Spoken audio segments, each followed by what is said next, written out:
सबके मन में व्यथा भरी हुई है, और जब व्यथा तादाद से ज्यादा हो जाती है तो आदमी आत्महत्या करता है। और व्यथा जब लिमिट में रहती है तो उस व्यक्ति को टेंशन होती है, तनाव होता है, स्ट्रेस होता है, उलझन होती है, अशांति होती है। और व्यथा जब 30% होती है तो मनुष्य चिड़चिड़ा हो जाता है।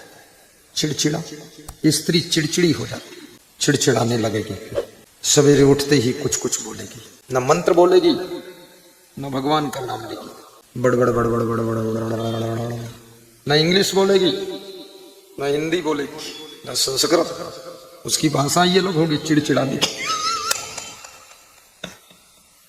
जब व्यक्ति चिड़चिड़ाने लगे तो समझ लो 25% टेंशन में है। जब बार बार क्रोध करने लगे, गुस्सा करने लगे, तो 50% वो तनाव में पहुंच गया है। और जब नींद कम आने लगे तो समझ लेना 75% स्ट्रेस में है। स्ट्रेस यानी विशेष तनाव है, को सोचता रहता है, तो ऐसा सोचता है जिसका कोई हल ही नहीं, उसी में दिमाग घूमता रहता है। शरीर सो रहा है लेकिन उसका माइंड जाग रहा है, सोचता रहता है। और जब 100% जिसको 100% चिंता हो गई फिर उसे चिंता कहते हैं। और जिसके मन में चिंता हो गई और 100% पर चिंता पहुंच गई, वो अर्ध विक्षिप्त हो जाता है, आधा पागल। और जिसकी चिंता घटती बढ़ती वो आधा पागल होगा। जिसकी चिंता और बढ़ रही है, 100% के ऊपर भी जा रही है, फिर उसको नींद आती ही नहीं है और पूरा पागल जैसा रहता है, बदसूरत हो जाता है और धीरे धीरे बेहद बीमार हो जाता है। उसी को लकवा अटैक, उसी को हार्ट अटैक, उसी को भयंकर शुगर, और उसी को liver infection, kidney infection, lungs infection, नाना प्रकार की बीमारियां लग जाती हैं। इसलिए व्यास गादी निवेदन कर रही है, तुम बीमार मत होइए, तुम रोगी मत बनिए, क्योंकि रोगी हो जाओगे लोग तुम्हें हॉस्पिटल ले जा सकते हैं, लोग तुम्हारे इलाज में पैसे लगा सकते हैं, लेकिन तुम्हारी बीमारी का दर्द, बीमारी का दुख, बीमारी की पीड़ा तुम्हारे परिवार का खास सदस्य भी 1% भी बांट नहीं सकता है। इसलिए कृपया थोड़ा शरीर को भी आराम से रखिए। किसके लिए इतना मर रहे हो, किसके लिए इतना भाग रहे हो, किसके लिए नींद नहीं ले रहे हो? पत्नी भी समझाती है सो जाओ, चिंता मत करो, पति भी समझाता है इतनी टेंशन मत लो, सो जाओ आराम से, बेटे भी कहते हैं अरे पिताजी सो जाओ, हम तो अब है ना काम करेंगे। लेकिन तुम जैसा मूर्ख आदमी किसी के समझाने से भी समझता नहीं है। बैल भी सो रहा है, भैंसा सो रहा है, बकरियां सो रही हैं, चिड़ियां सो रही हैं, कीड़े मकोड़े सो रहे हैं, लेकिन तुम अज्ञानता के जाल में फंस करके, माया के गुलाम बन करके ठीक से सोते नहीं हो। इस दुनिया से क्या लेकर जाओगे? जय हो। जोर से ताली, जोर से ताली बना। जय हो। तालियां कमजोर क्यों है? इसके पीछे भी टेंशन ही काम कर रही है। तालियां तो तब बजती है जब अंदर मस्ती हो। आदमी तभी थिरकता है जब उसको मस्ती आती है। जे तभी बोलता है जब अंदर सब बकवास भूल जाता है। नींद तभी अच्छी आती है जब सारा संसार तुम्हारे मन में भूल जाता है, तुम सो जाते हो। तुमको मैं भुलाने के लिए भी आया हूं, 2 दिन में सब संसार भुला दूंगा। और तुमको कुछ मैं याद दिलाने भी आया हूं, तुमको तुम्हारी परम पवित्र जो आत्मा है, जो पावन परमात्मा है, उसकी याद कराने भी आया हूं। उसको याद करो जिसके बिना जीवन ही नहीं। उसको भूल जाओ जो जीवन जीने में भी बाधा डाल रहा है। कभी डिप्रेशन में भी मत रहना। डिप्रेशन क्यों? मैं अभी रथ पर बैठकर आया, कौन सा रथ था ये पता नहीं, लेकिन घोड़ा था। घोड़ा खींच रहा था, मैं बैठा था, मेरे 2 शिष्य बैठे थे। मैं शिष्यों को बिठा लेता हूं, क्योंकि घोड़ा कभी कूद जाए तो हमारा शिष्य संभाल ले। होशियार बनो, गिर गए तब ढूंढ रहे हो सहारा, ये अज्ञान है। गिरने से पहले ही कंधे का सहारा ले लो। माताएं सासियां भी होशियार हो जाए, मरने से पहले अपनी बहू को कंप्लीट कर दो, अपने बेटे को कंप्लीट कर दो और उसके कंधों पर भार धीरे धीरे डालो, बोझा। क्योंकि भार कोई लेना नहीं चाहता है। हर व्यक्ति इतना वजन हो चुका है कि भजन बंद हो चुका है। कितने लोगों पर तो इतना लोड है, ओवरलोड है, कि स्नान भी बंद है। किसी किसी दिन स्नान ही नहीं होती है, ऐसा ही खा लेते हैं। बड़ी हालत गंभीर है। असली सत्संग यही है, महाभारत यही है, रामायण। भगवान राम से क्या सीखा तुमने? रोज गाते हो रघुपति राघव राजा राम, और शाम को कहते हो पता न पावे सीताराम, और रात हुई तो 200 ग्राम और रघुपति राघव राजा राम पी लो। उसके बाद चलो अपने ग्राम, रघुपति राघव राजा राम। बेईमान कहीं का। ताली बजाकर हंसो, ऐसा हंसाऊंगा बेशरम बना दूंगा सबको। संकोच में बैठे बैठे सब मुंह फुला फुला के, यहां कोई मृत्यु संस्कार करना, यहां कौन दुख? कोई है वही जो राम रची राखा, वो करी तर्क बढ़ावे शाखा। फालतू बकवास। खेत में बीज बोना, फसल की सिंचाई करना, पानी पिलाना, दवाई डालना, रक्षा करना, इतना तो तुम्हारे हाथ में है।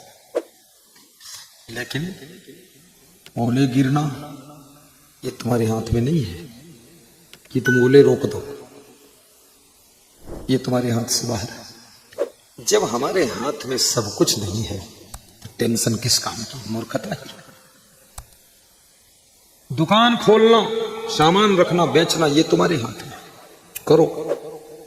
लेकिन शाम को कितना फायदा होगा ये तुम्हारे हाथ में नहीं। फालतू चिंता मत करो, सब हो जाएगा। सबसे पहले अपने मन को संभालो। नंबर 2 अपने शरीर को संभालो। नंबर 3 अपनी आत्मा को संभालो। उसके बाद फिर बिजनेस संभालो, व्यापार संभालो, खेती संभालो, पशु संभालो, फिर परिवार भी संभालो, फिर पत्नी संभालो, पति संभालो, बेटा संभालो, बेटी संभालो, बहू संभालो, पोता पोती संभालो, पड़ोसी संभालो, रिश्तेदार को संभालो, फिर अपनी गाड़ी भी संभालो, फिर लाड़ी को संभालो, फिर साड़ी संभालो, फिर नाक की नथनी, गले का हार भी संभालो। संभालना यदि आ गया तो जिंदगी मुस्कान में बदल जाएगी। और जो खुद को नहीं संभाल सके, अपने मन को नहीं संभाल सके, अपनी आत्मा को नहीं संभाल सके, अपने शरीर को नहीं संभाल सके, वो दुनिया में कुछ नहीं संभाल पाएंगे। मूर्खता में, टेंशन में मर जाएंगे। संभालना से मैं इसीलिए खुश रहता हूं। मैं जानता हूं ये सब श्री राम, जय राम, जय जय राम, कुछ होने वाला है नहीं, अपने बस का कुछ है नहीं। जो बोलता है रथ में बैठो तो बैठना पड़ता है। हम कितना नाना नाना कहें, चाहे मामा मामा कहें, लोग बिठाई देते। हम बोलते हैं अरे 12 बजे सत्संग, 2 बजे होता तो ठीक, अरे 12 बजे शोभा यात्रा है। चलो, आप स्वतंत्र कहाँ हो? आपका सारा कार्य आपके हाथ में कहाँ है? जिंदगी जुड़ी हुई है। This is joint is life. ये जिंदगी आपकी सबसे जुड़ी है, ऑल वर्ल्ड से जुड़ी हुई होती। यूक्रेन में युद्ध शुरू हो जाए, यहां पर डीजल और पेट्रोल प्रभावित हो जाता है। ईरान और अमेरिका में युद्ध हो जाए, यहां पेट्रोल के दाम बढ़ जाएंगे। याद रखना, तुम्हारे मायके में कुछ हो जाए, मायके में, तुम्हारी पत्नी के मायके में कुछ हो जाए, क्या हो जाए, कुछ हो जाए, और जो कुछ हो जाए मैं नहीं बताऊंगा ये हो जाए वो हो जाए, कुछ हो जाए यानी कुछ गड़बड़ हो जाए तो तुम्हारे घर में भी डिस्टर्ब शुरू हो जाए। मायके की गर्म हवाएं तुम्हारे घर में आ जाती है। कनेक्शन है, रिलेशन है। लोग एहसास कर चुके हैं, यहां अनुभवी लोग बैठे हैं, सब झेल चुके हैं। कहीं कबीर नर झेलिक झेला, कौन है गुरु कौन है चेला। हर आदमी अकेला है, साथ में मेला है, मेला संभाल ना पाओ तो रोज नया नया झमेला है, झंझट। तुम्हारे घर में कुछ हो जाए, तुम्हारी ससुराल में डिस्टर्ब हो जाएगा, ज्यों ही खबर पहुंचेगी ये हुआ, तुम्हारे साला साली भी दुखी हो जाएगी। यदि अच्छा हो गया तो खुशी भी हो जाएगी। कबीर साहब ने एक बहुत बड़ी बात कही है, रहो संभारे राम बिचारे। गाइए, रहो संभारे राम बिचारे, कहता हूं तुझे पुकारे हो। कबीर कहते मैं पुकार कर कहता हूं, रहो संभारे, संभारे रहो और राम विचारे। सब संभारो लेकिन राम का विचार मन में रहना चाहिए, रावण का विचार नहीं आना चाहिए। राम के विचार मन में पैदा करो, रावण के विचार नहीं, बेईमानी नहीं, अनीति नहीं, ईमानदारी। रहो संभारे, गाइए, राम विचारे, कहता हूं जब पुकारे हो। ये कबीर का मूल ग्रंथ बीजक है, उसमें एक प्रसंग है जिसका नाम है कहरा। एक कहरा की पंक्तियां है। पहली पंक्ति, कबीर कहते हैं संभाले रहो सब, व्यवस्था भी संभाले रहो, आस्था संभाले रहो, स्वयं के जीवन को भी संभालो, परिवार को भी संभालो, अपने शरीर को भी संभालो, ये शरीर कहीं बीमार ना हो जाए। थोड़ा परहेज भी करो, उन चीजों को छोड़ दो, खाना पीना जो तुम्हारे स्वास्थ्य को नुकसान पहुंचाती है। उन चीजों को देखना भी बंद कर दो जिनको देखने से तुम्हारे नाम पर कलंक लगता है। उन गीतों को सुनना बंद कर दो जिनको सुनने से तुम्हारा मन बिगड़ता है, मन संभलता नहीं। ऐसे से गीत हैं, सुन लो तो मन बिगड़ जाएगा। और ऐसे ऐसे भजन हैं जिनको सुन लो तो बिगड़ा मन भी सुधर जाएगा। शब्दों में शक्ति है। शब्द ही मारा गिरपना। इधर देखो हल्ला कौन मचाता है, उनको भगा दो। बुद्धिहीन लोग यहाँ इकट्ठे हो गए, दूर भगाओ। हमको शांति से सत्संग कभी करने में नहीं देते। 2-3 आदमी ऐसे रहो राइफल लेकर, फायर ऊपर करो, डर जाए सब, मारो मत किसी को। रहो संभाल, संभालना सीखो और स्वयं अपने चरित्र को भी संभालो, अपने धन को भी संभालो, अपनी दौलत को संभालो, अपने बेटा बेटी को भी संभालो और स्वयं संभल संभल कर चलो भी। चलना संभल संभल, गा दो एक लाइन है। मैं ज्यादा गाता नहीं, गाता इसलिए नहीं, तुम अपने घर में जाकर गा लेना। मैं जो सुनाऊंगा नई व्याख्या सुनाऊंगा, इसलिए कम गाता हूं, लेकिन इसलिए गा देता हूं। किस लिए गा देता हूं? गा देता हूं इसलिए गा देता हूं, और किस लिए गा देता हूं?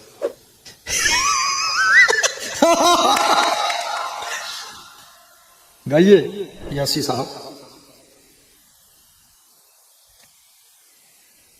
चलना संभल संभल, गाओ। चलना संभल संभल के। ओ बाबा छोड़ो लिखना पढ़ना, सत्संग सुनो, तुम भी यार नौटंकी फंसे। दिन भर गाय चरावत होकर गोबर ढोवत रहे, दूध पिए बिरिया वो मूड झुकाए लिखा। तो मुंह मत लिखो महाराज जी, कुछ मत लिखो। ये झारखंड के महात्मा है, इनसे मैंने कहा अच्छा लग रहा है। बोले सत्संग सुन सुनकर मन भरता ही नहीं है, जब मन भरेगा तभी घर जाऊंगा। तुम रोज नया सुनाते हैं गुरु जी, भगत है। मैंने कहा तेरा मन भरने ही नहीं दूंगा, कुछ लिखा पढ़ी मत करो, प्रवचन सुना। तुम भी ए बाबा तुम मानते कि तुम दूर बैठो इससे, ये खुराफाती आदमी है। इधर कुर्सी छोड़ो, लिखना ही नहीं। सबका नाम ठीक है और क्या उसमें फालतू लिख लिख कर यहाँ पर्ची भेजोगे, सत्संग बिगड़ जाएगा। हाँ, पर्ची में ध्यान चला जाएगा। यहाँ पर्ची पर्चा कुछ भेजो मत। यहाँ तो सब सत्संग के प्यास से जीव आए हुए हैं, यहाँ कुछ दूसरा लफड़ा है ही नहीं। ताली मार दो। चलना संभल संभल के आया नगरिया है। चलना संभल संभल के माया नगर यही है। चलना संभल संभल के माया नगर यही है।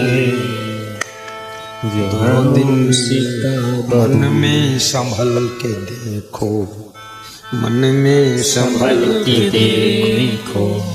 दो दिन की जिंदगी है, मन में संभल। 2 दिन की जिंदगी है, एक दिन जन्म लो, दूसरे दिन मर जाओ। जिंदगी है तो ये 100 साल में क्या है फिर? एक कबीर कहते हैं 2 दिन की जिंदगी, महान पुरुष कहते हैं 2 दिन की जिंदगी, और 100 साल जिंदगी जीते हो तो बीच में क्या है? एक दिन जिस दिन जन्म हुआ वो जिंदगी, और मर गए उस दिन जिंदगी, तो बीच में क्या है? बीच में गंदगी है, बहुत गंदगी बहुत गंदगी है। लेकिन बीच में अगर बंदगी आ जाए तो गंदगी निकल कर बाहर हो जाएगी। फिर 100 साल जियो, 80 साल जियो, पूरी जिंदगी ही जिंदगी बन जाएगी, जिंदगी बच जाएगी। चलना संभल संभल, चलना संभल संभल के। मुस्कुराइए। माया नगर यही है। चलना संभल संभल के माया नगर यही है। ये माया नगर है। माया नगर में बड़े बड़े विद्वान, पहलवान, बलवान, बुद्धिमान, कलेक्टर, बैरिस्टर, डॉक्टर, मास्टर, टमाटर सब भूल जाते हैं। बुद्धिमानों की बुद्धिमानी भी नाक रगड़ देती है। माया के नगर में आकर के गलतियां करते हैं।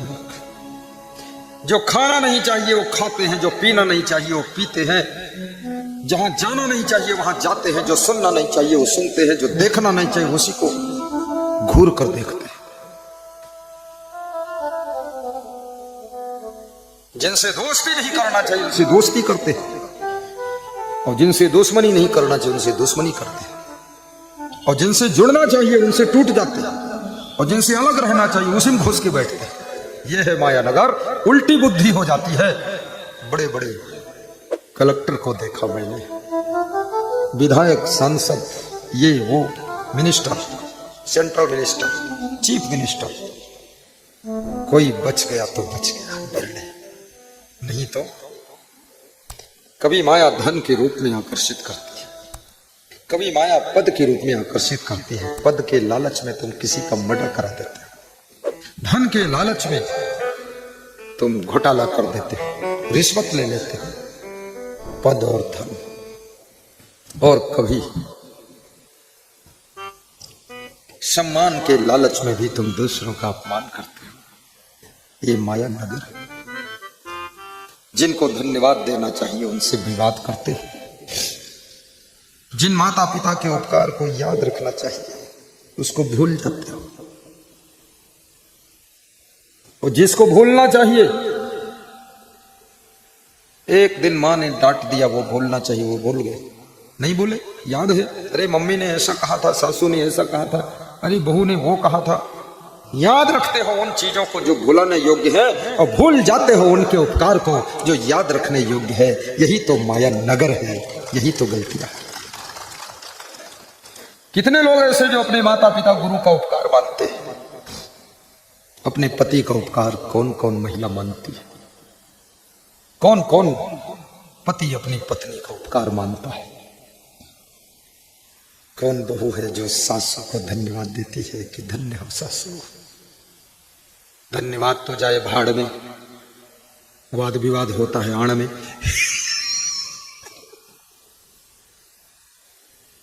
हमारा क्या कर्तव्य है? वह शक्ति हमें दो दया निधे, कर्तव्य मार्ग पर डट जावें, पर सेवा पर उपकार में हम जग जीवन सफल बना जावें। पर सेवा, गौ सेवा, गुरु सेवा, माता पिता की सेवा, अतिथि सेवा, ग्राम सेवा, राष्ट्र सेवा, पंछियों की सेवा, स्त्रियों की सेवा, बच्चों की सेवा, माँ बाप की सेवा। सेवा ही वह सीढ़ी है जिस पर चल करके तुम उन्नति और शांति की मंजिल को प्राप्त करते हो। सेवा, सेवा का भाव जागृत करो। बिना लालच के सेवा, बिना कामना के सेवा। सासू की सेवा करो, लेकिन ये लालच मत रखो कि सासू के कान के कुंडल हमको मिलेंगे, गले का हार हमको मिलेगा, सोने का अंगूठी मैं पाऊंगी। अरे जाने दो अंगूठी और हार और कुंडल। सेवा का फल इतना हुआ, इतना बड़ा फल मिलेगा। तुम एक कुंडल के लिए कामना करते हो, सेवा करते रहो। कुंडल तो कुंडल, 250 ग्राम का वजन सोने का हार मिलेगा। सेवा करो। और सोना चांदी रुपया गड्डी नोट, इनसे भी जो शांति नहीं मिलती है वो तुमको सेवा से मिलेगी।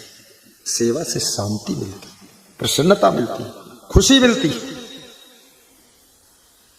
बड़े भाई की भी सेवा कर दो। छोटा भाई कमजोर हो, थोड़ी कभी कभी मदद कर दो। और मददगार रहता सभी का वो हरदम मदद। बलवान सिंह खड़े हो, रेंजर साहब है, शीलवानी से आए। ताली मार दो मेरा परम गोरखपुर, बहुत बड़ा सत्संग कराया है।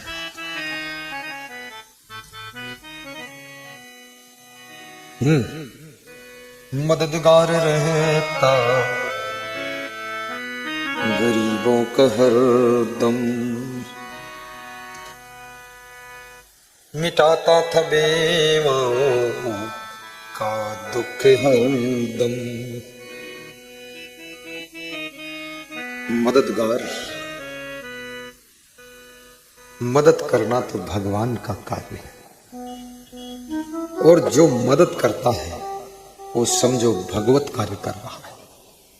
और जो भगवत कार्य करता है तो उसके अटके लटके भटके सभी कार्य भगवान खुद करता है। समझ में आ रहा है सब? तुम मददगार बनो, तुम्हारा मददगार भगवान हो जाए। इसलिए मदद करते चलो। जो भी स्वयं से खुश, जाति पाति मत मजहब को भूल जाओ, भेद से ऊपर उठो, भाव में जियो। ये हिंदू और मुस्लिम, हिंदू इतने सीधे सरल कोमल दयालु सेवक होते थे, लेकिन कुछ कट्टरवादी मुसलमानों ने हिंदुओं को भी कठोर बना दिया है। क्योंकि उधर से जब बार बार प्रहार होता है तो आखिर हिंदू की आत्मा भी द्रवित हो जाती है, विचलित हो जाती है। आत्मरक्षा के लिए फिर हिंदुओं को भी कठोर हो जाना पड़ता है। वह धर्म कैसा जिसमें प्रेम न हो, वह मजहब कैसा जिसमें इंसानियत न हो। और वह ज्ञान कैसा हो जो इंसान को मारने की इजाजत दे, और वो मार्गदर्शन कैसा हो जो मांसाहार सिखा रहा है, दारू पीना सिखा रहा है, नफरत सिखा रहा है। ऐसे धर्म को आग लगाइए, ऐसी किताबों को भस्म कीजिए और ऐसे ज्ञान को दफन कीजिए और एक नए ज्ञान का सृजन कीजिए, खोज कीजिए। ज्ञान वह है जो तुम्हें प्रेम का सागर बना देता है, और ग्रंथ वह है जो मनमुटाव की ग्रंथि को खोल देता है। तो किताब वह है जो तुम्हारी जिंदगी को खिताब प्रदान करती है। और याद रखना, मजहब वह है जो भेदभाव को खत्म करता है, और धर्म वह है जो हमारी बुराइयों को दूर करके हमें एक अच्छा इंसान बनाता है। और जो धर्म मजहब ऐसा नहीं करता है, याद रखना, धर्म के नाम पर भी वो अधर्म है और मजहब के नाम पर वो एक मजाक है, फालतू खुराफाती काम। जय। परंतु एक हाथ ताली नहीं बज सकती, याद रखना, दोनों हाथ से ताली बजती है। तुम फूल चढ़ाओ, हम पत्थर मारे, ये नहीं चलेगा। फिर तो हम वही पत्थर उठा के तुम्हारे ऊपर पहाड़ मार देंगे। ये कौन तरीका है? बहुत गलतियां हो रही है। कितने लोगों से बांग्लादेश में हिंदुओं को दफन किया जा रहा है जिंदा। पाकिस्तान में जहां 30% हिंदू था, केवल 3-4% बचा, सब खत्म है। 30% से उनको भी 40% होना चाहिए। कौन खत्म कर रहा है? धर्म के नाम पर तलवार चल रही है, मजहब के नाम पर बम फोड़े जा रहे हैं। याद रखना, फिर से किताब लिखना पड़ेगा और फिर से मजहब की परिभाषा बदलना पड़ेगा। मजहब वह है जिसमें सब समा जाते हैं, धर्म वह है जिसमें पूरा विश्व समा जाता है, उसे धर्म कहा जाता है।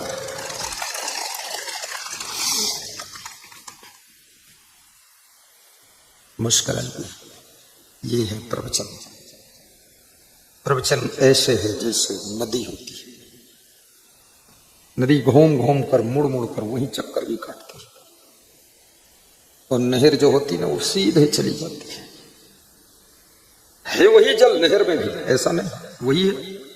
नदी का ही जल बांध कर तो नहर में लाया जाए, और कहां से आएगा? नहर समझते हो? कैनाल, अरे नहर सब समझते हैं, उससे और ऊपर भी समझते, नाला भी समझते, तालाब भी समझते, गड्ढा भी समझते, समझते कि सब भोग चुके हैं नहर नाला। तो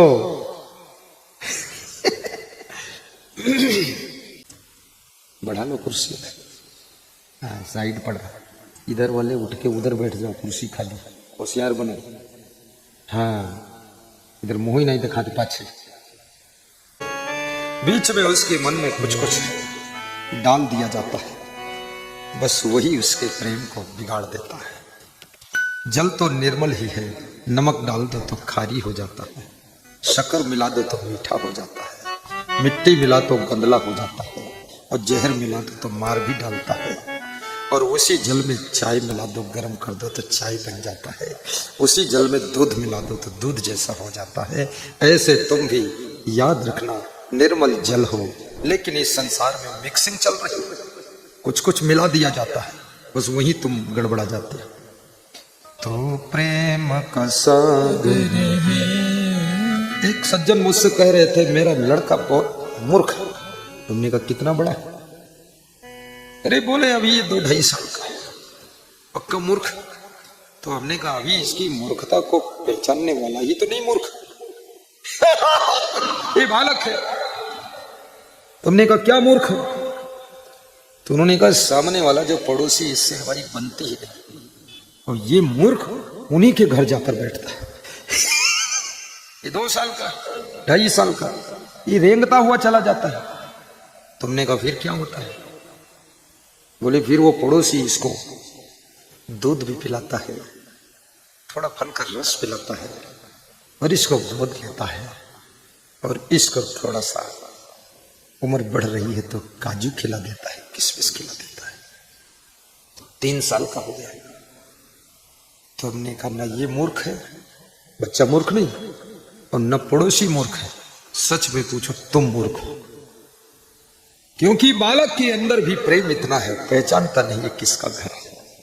और पड़ोसी के अंदर भी प्रेम इतना है, दुश्मन के बालक को भी काजू खिला देता, किशमिश खिला देता है, फल का रस पिला देता है, दूध पिला देता है, लेकिन तुम्हारे भीतर का जहर खत्म ही नहीं हुआ है। पक्के मूर्ख तुम। बोले तो मैं क्या करूं? मैंने कहा जाने दो उधर, हो सकता है इस बालक के कारण ही दुश्मनी खत्म हो जाए। धीरे धीरे जब वो बालक कभी कभी देर तक लौटता नहीं था, तो उसको लेने के लिए माता पिता पड़ोसी शत्रु के घर जाते थे। आना जाना शुरू हो गया, बोलना चलना शुरू हो गया, प्रेम हो गया, शत्रुता खत्म हो गई। याद रखना, बालक प्रेम का सागर है, तुम भी प्रेम के सागर बनो। शत्रुता बढ़ाना मूर्खता है, शत्रुता खत्म करना ही बुद्धिमानी है। क्योंकि एक दिन तुम खुद खत्म हो जाओगे। खुद खत्म होने से पहले शत्रुता को खत्म कर दो। शत्रुता के संस्कार लेकर क्यों मरोगे? शत्रुता को मार दो, गम खा लो, प्रेम कर लो, गलतियों को सुधार लो और दूसरों की गलतियों को क्षमा भी कर दो। विनम्र हो जाओ, सरल बन जाओ। बिना क्षमा के संसार चल नहीं सकता है। रोज रोज तुम्हारे पति से कोई न कोई गलती होती है, नई नई प्रकार की गलती करता है तुम्हारा पति। गलती करने में बहुत बड़ा डॉक्टर है, कुछ ना कुछ रोज रोज नया करता है। रोज रोज तुम्हारी पत्नी से भी कोई ना कोई गलती होती है, छोटी बड़ी। और कितने लोग तो ऐसे हैं रोज वही गलती करते हैं जो कल किया था, जो परसों किया था। 20 साल से उसी गलती को दोहराते हैं लोग, और तुम क्षमा ना करो तो उसी दिन रिश्ता टूट जाएगा। इसलिए याद रखना, क्षमा का भाव रिश्तों को मजबूत करता है, जोड़ कर रखता है। इसलिए क्षमा लेकर के चलिए।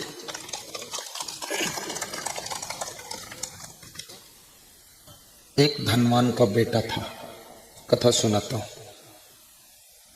धनवान बड़ा कंजूस था।